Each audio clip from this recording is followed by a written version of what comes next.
আজি অসমৰ যশস্বী মুখ্যমন্ত্ৰী ডক্টৰ হিমন্ত বিশ্ব শৰ্মা ডাঙৰীয়াই বহু অপেক্ষিত এটা বিষয়ৰ ওপৰত এখন সংবাদমেল সম্বোধন কৰে, যিখন সংবাদমেলে সমগ্ৰ ৰাষ্ট্ৰজুৰি খলকনিৰ সৃষ্টি কৰিছে।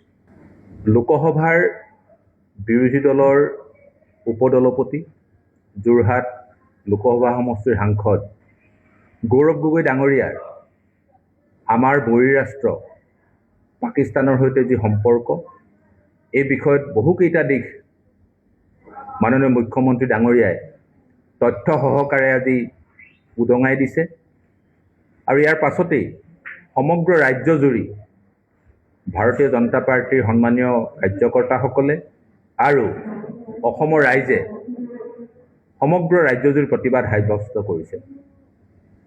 তাৰ মাজতেই গৌৰৱ গগৈ ডাঙৰীয়াই হাস্যকৰভাৱে তেখেতে কিছু সামাজিক মাধ্যমত উত্তৰ দিয়াৰ চেষ্টা চলাইছে। আৰু তেওঁৰো অনুগামী তেখেতৰ মিত্ৰদল অখিল গগৈয়ে হওক, তেখেতৰ দলৰ কিছু সতীৰ্থই হওক বা সামাজিক মাধ্যমত আমি কিছুমান প্ৰতিক্ৰিয়াত আমি লক্ষ্য ৰাখিছোঁ। আমি ভাৰতীয় জনতা পাৰ্টীৰ এগৰাকী দায়িত্বশীল কাৰ্যকৰ্তাই নহয়, এগৰাকী দায়িত্বশীল ভাৰতীয় নাগৰিক, এগৰাকী অসমীয়া আৰু এগৰাকী আহোম সন্ততি হিচাপে গৌৰৱ গগৈকো আমাৰ কিছু কথা আজি সুধিবলগীয়া হৈছে। মাত্ৰ 5টা প্ৰশ্ন গৌৰৱ গগৈলৈ আগবঢ়াইছোঁ, তেখেতে উত্তৰ দিয়ক। মই লক্ষ্য কোঁৱৰ, মই কুশকান্ত মৰাণ, মই ভাদেশ্বৰ মৰাণ, আমি ভাৰতীয় নাগৰিক, আমি অসমীয়া। আমি যদি ক'ৰবালৈ ফুৰিবলৈ যাওঁ, আমাৰ চইচ কাহানিও পাকিস্তান নহয়। তেওঁ কিয় পাকিস্তানলৈ গৈছিল? প্ৰথম প্ৰশ্ন। দ্বিতীয় প্ৰশ্ন, 10 দিন তেওঁ পাকিস্তানত আছিল, কিয় আছিল? পাকিস্তান এনেকুৱা এখন টুৰিষ্ট ডেষ্টিনেশ্যন নেকি য'ত তেওঁ 10 দিন থাকিব? কিয় আছিল তেওঁ 10 দিন পাকিস্তানত? আৰু গৌৰৱ গগৈলৈ এই প্ৰশ্নৰ আধাৰত আৰু এটা প্ৰশ্ন আগবঢ়াইছোঁ। তেওঁ পাকিস্তানলৈ যোৱা আগদিনাখনলৈকে সামাজিক মাধ্যম, ইংৰাজীত যদি কওঁ ছ'চিয়েল মিডিয়া, ফেচবুকেই কওক, টুইটাৰেই কওক, ইনষ্টাগ্ৰামেই কওক, তেওঁ সকলো ৰাজহুৱা কাৰ্যসূচী উপলব্ধ আছিল। সেই 10 দিন বাদ দি, সেই 10 দিন কোনো তেখেতৰ পাকিস্তানত থকা কাৰ্যসূচী সামাজিক মাধ্যমত উপলব্ধ নহয়। তাৰ পাছত আহিয়েই সেই কাৰ্যসূচী তেওঁ য'লৈকে গৈছে আজিলৈকে সকলো সামাজিক মাধ্যমত উপলব্ধ। সেই 10 দিনৰ তেখেতৰ কাৰ্যসূচী কি আছিল? তেওঁ ৰাজহুৱা কৰিবনে? কেতিয়া কৰিব সেই কথা ৰাজহুৱা তেওঁ? তৃতীয় প্ৰশ্ন, আমি 15 বছৰ একেৰাহে মুখ্যমন্ত্ৰী প্ৰয়াত তৰুণ গগৈ ডাঙৰীয়াক আমি সন্মান কৰোঁ, আমি সন্মান কৰোঁ তেখেতক। কিন্তু তেখেতৰ পৰলোক গমনৰ পাছত তেখেতৰ পৰিয়াল আজি তাৰিখত 5জনীয়া। সেই 5জনীয়া পৰিয়ালৰ তেখেতৰ পত্নী আৰু সতী সন্ততিৰ ধৰ্মৰ কথা আজি মুখ্যমন্ত্ৰী ডাঙৰীয়াই ৰাজহুৱা কৰিছে। একেবাৰে সহজাত প্ৰবৃত্তি। মোৰো এটি 10 বছৰীয়া শিশু আছে, পুত্ৰ আছে। মোৰ পুত্ৰ মোৰ পিতৃ ধৰ্মৰে লালিত পালিত। তেওঁ পুত্ৰ কন্যা তেওঁ ধৰ্মৰে লালিত পালিত হয় নে নহয়? আমিতো নহয় বুলি কৈছোঁ। তেওঁ উত্তৰ দিবনে নিদিয়ে? তেওঁ কিয় আমাৰ ধৰ্মৰ প্ৰতি, সনাতনী হিন্দু ধৰ্মৰ প্ৰতি ইমান বিতৃষ্ণা কিয়?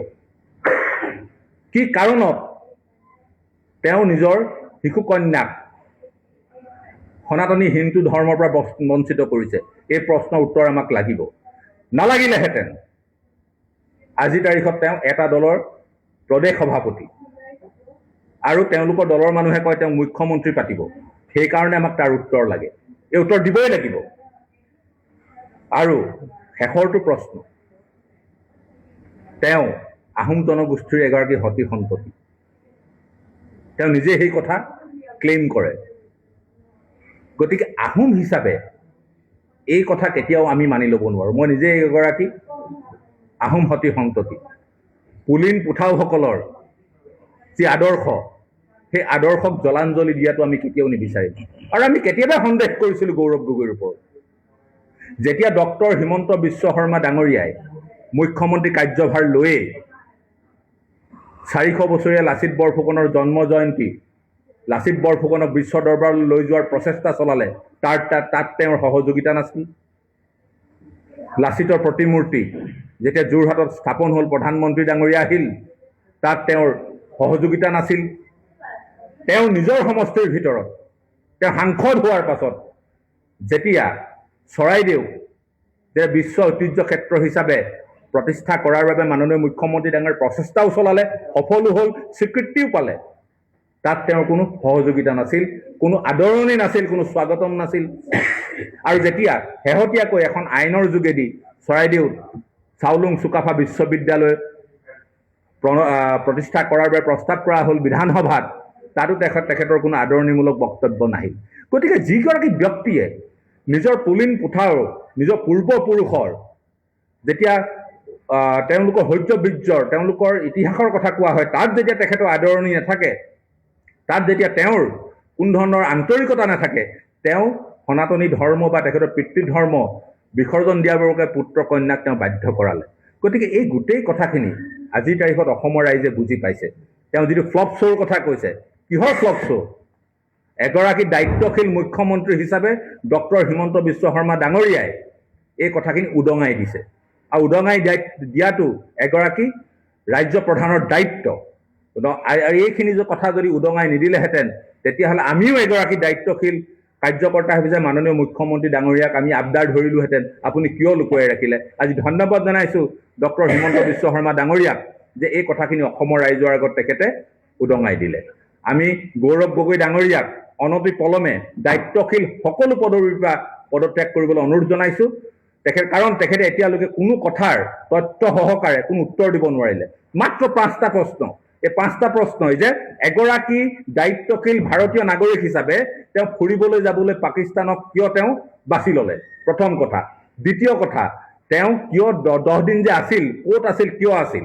তৃতীয় কথা, সামাজিক মাধ্যমত তেওঁৰ যি ভ্ৰমণ, সেই ভ্ৰমণৰ ৰাজহুৱা তথ্য কিয় উপলব্ধ নহয়। চতুৰ্থ কথা, তেখেতে কিয় নিজৰ পৰিয়ালৰ 3গৰাকী সদস্যক নিজৰ পিতৃধৰ্মৰ পৰা বঞ্চিত কৰিলে।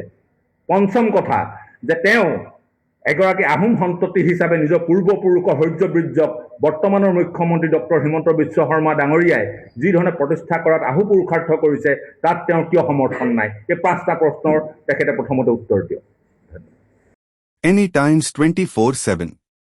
Your news, your voice.